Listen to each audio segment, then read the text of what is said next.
లలిత jewellers వారి double ధమాకా offer. అన్ని బంగారు నగలపై తరుగులో 1% తగ్గింపు. పాత బంగారు నగల ఎక్స్చేంజ్ పై గ్రాముకు 150 రూపాయలు అదనంగా పొందండి.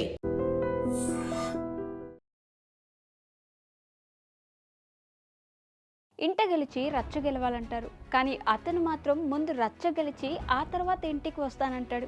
3 ఫార్మాట్లతో పోల్చుకుంటే టెస్ట్ క్రికెట్ ఆడడం చాలా కష్టం. అలాంటిది ఈ సుదీర్ఘ ఫార్మాట్లో విదేశాల్లో పరుగుల వరద పారించడం అంటే కొన్నేళ్ల పాటు అతనికే చెల్లింది.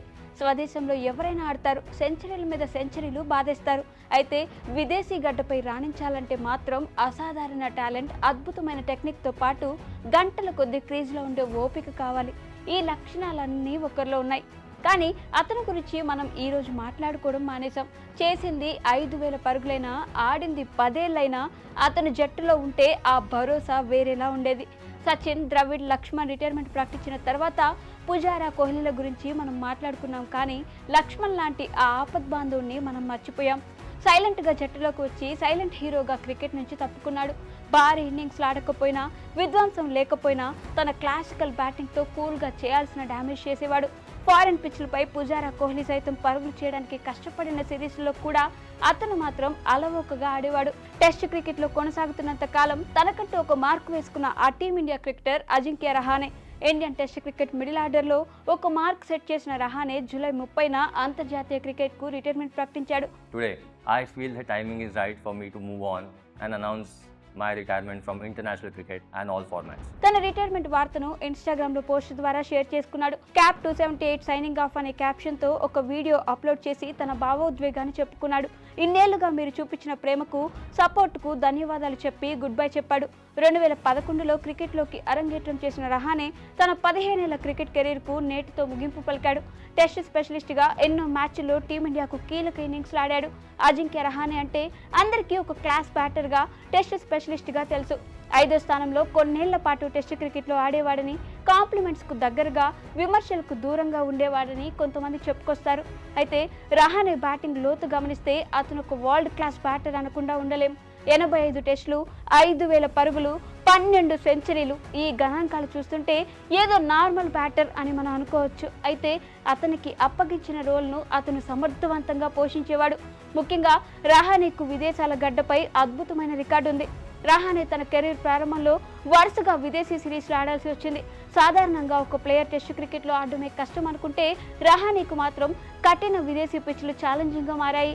5వ స్థానంలో బ్యాటింగ్ చేసిన రహానే లక్ష్మణ్ వారసుడిగా పేరు తెచ్చుకున్నాడు.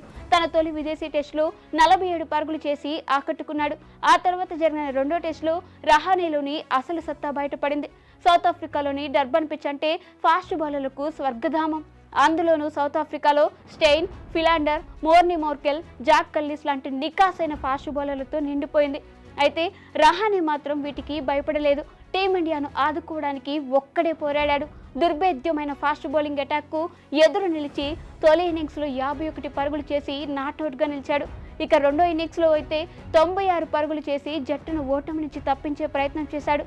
సెకండ్ ఇన్నింగ్స్లో రహానే 96 పరుగులు చేస్తే మిగతా వారు కనీసం 40 పరుగులు కూడా చేయలేకపోయారు. తొలి సిరీస్లోనే అద్భుతంగా రాణించిన రహానేకు ఆ తర్వాత న్యూజిలాండ్తో జరిగిన 2 మ్యాచ్ల టెస్ట్ సిరీస్లో చోటు దక్కింది.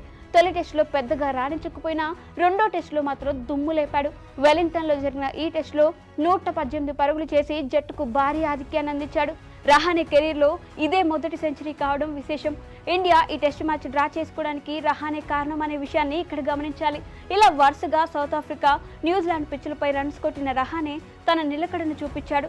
కెరీర్ ప్రారంభంలో అది కూడా విదేశాల్లో పరుగులు చేయడం అంటే మామూలు విషయం కాదు. కానీ రహానే మాత్రం తనకు విదేశీ పిచ్చుల్లో ఆడాల్సి వచ్చిన ఆ ఛాలెంజ్కు భయపడలేదు. ఆ తర్వాత ఇదే ఫామ్తో ఇంగ్లాండ్ వెళ్లిన రహానే 5 టెస్ట్ మ్యాచ్ల్లోనూ అదరగొట్టాడు. ముఖ్యంగా మాట్లాడుకోవాల్సింది లార్డ్స్లో కొట్టిన సెంచరీ గురించి. తొలి టెస్ట్ను డ్రా చేసుకున్న టీమిండియా రెండో టెస్టులో మొదట బ్యాటింగ్ చేస్తూ కష్టాల్లో పడింది. 145 పరుగులకి 7 వికెట్లు కోల్పోయి తక్కువ స్కోర్కే పరిమితమయ్యేలా కనిపించింది.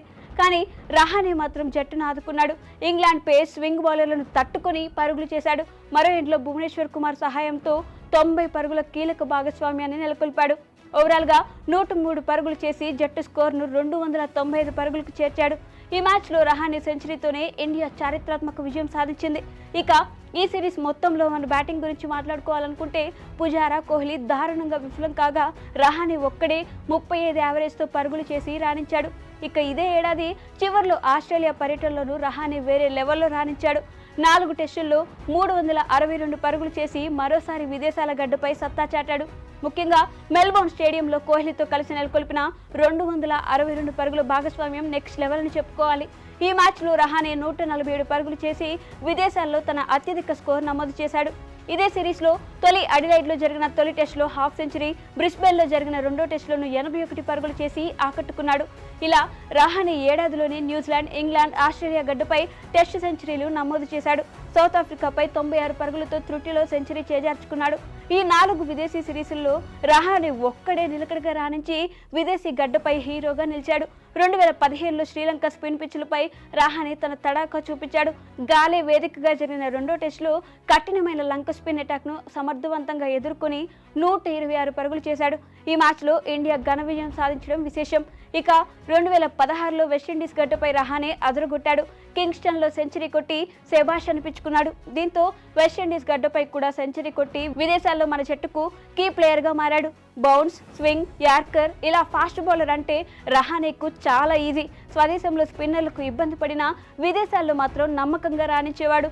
క్రికెట్లోకి అడుగుపెట్టిన 2 ఏళ్లలోనే England, Australia, Sri Lanka, New Zealand, West Indies గడ్డపై సెంచరీలు బాది ఆశ్చర్యపరిచాడు. స్వదేశంలో పర్వాలేదనిపించే రహానే విదేశాల్లో మాత్రం కీ ప్లేయర్. అందుకే విదేశీ గడ్డపై సిరీస్ అంటే అందరికీ ముందుగా రహానే గుర్తుకొచ్చేవాడు. 2017లో మరోసారి లంక గడ్డపై సెంచరీ కొట్టిన రహానే 2018 నుంచి సైలెంట్ అయిపోయాడు. అప్పటి వరకు అద్భుతంగా ఆడే రహానే ఏదో ఒక రకంగా ఆడేవాడు. ఈ క్రమంలో జట్టులో స్థానం కూడా కోల్పోయాడు. అయితే 2021లో ఆస్ట్రేలియా గడ్డపై సెంచరీ, మెల్బోర్న్ గడ్డపై మరోసారి సెంచరీ కొట్టి ఈ గడ్డపై 2 సెంచరీలు చేసిన రెండో ఇండియన్ ప్లేయర్గా చరిత్ర సృష్టించాడు. వీటన్నిటితో పాటు వరల్డ్ టెస్ట్ ఛాంపియన్షిప్లోనూ రహానే ఆటను మర్చిపోకూడదు.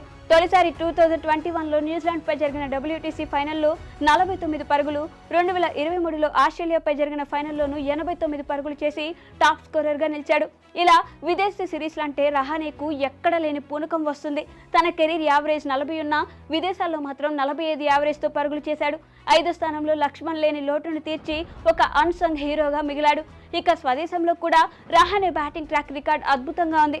అన్నిటికంటే ముందుగా మాట్లాడుకోవాల్సింది 2015లో సౌత్ ఆఫ్రికాపై జరిగిన ఢిల్లీ టెస్ట్ గురించి.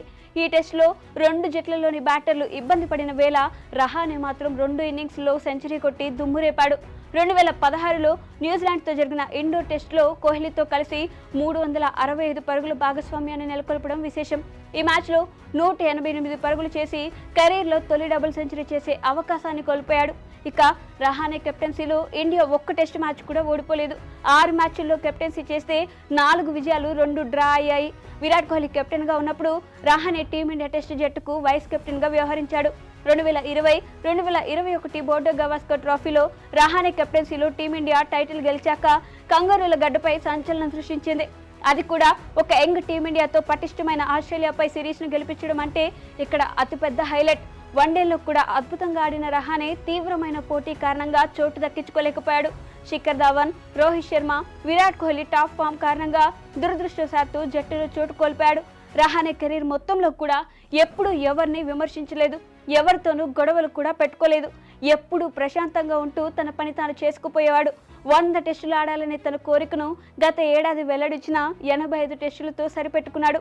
ఓవరాల్గా తన అంతర్జాతీయ కెరీర్లో 8,000కు పైగా పరుగులు చేసిన రహానే ఖాతాలో 15 సెంచరీలు, 51 హాఫ్ సెంచరీలు ఉన్నాయి. టీమిండియా టెస్ట్ జట్టులో రీ ఎంట్రీ ఇవ్వాలని గట్టి పట్టుదలతో కనిపించిన సెలెక్టర్లు సీనియర్లను పూర్తిగా పక్కన పెట్టేశారు. దీంతో రహానే అంతర్జాతీయ క్రికెట్కు రిటైర్మెంట్ ప్రకటించాల్సి వచ్చింది. మొత్తానికి టెస్టుల్లో 5వ స్థానంలో లక్ష్మణ్ లేని లోటును తీర్చిన రహానే ఇండియన్ క్రికెట్లో ఒక అన్సంగ్ హీరోగా మిగిలాడు.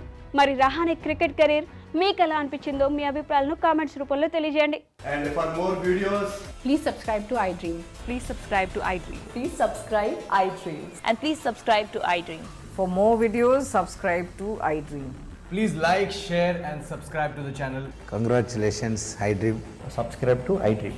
Subscribe to iDream. So subscribe to iDream Media. iDream ki iDream team andarki huge congratulations. Please subscribe iDream Media. Please subscribe to iDream.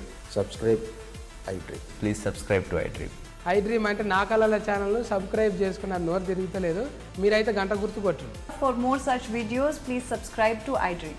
Subscribe to iDream. Please subscribe to iDream. Please subscribe iDream Media. Please do subscribe to I dream. Please subscribe to iDream Media. For best entertainment and information, please subscribe iDream. And don't forget to subscribe to iDream.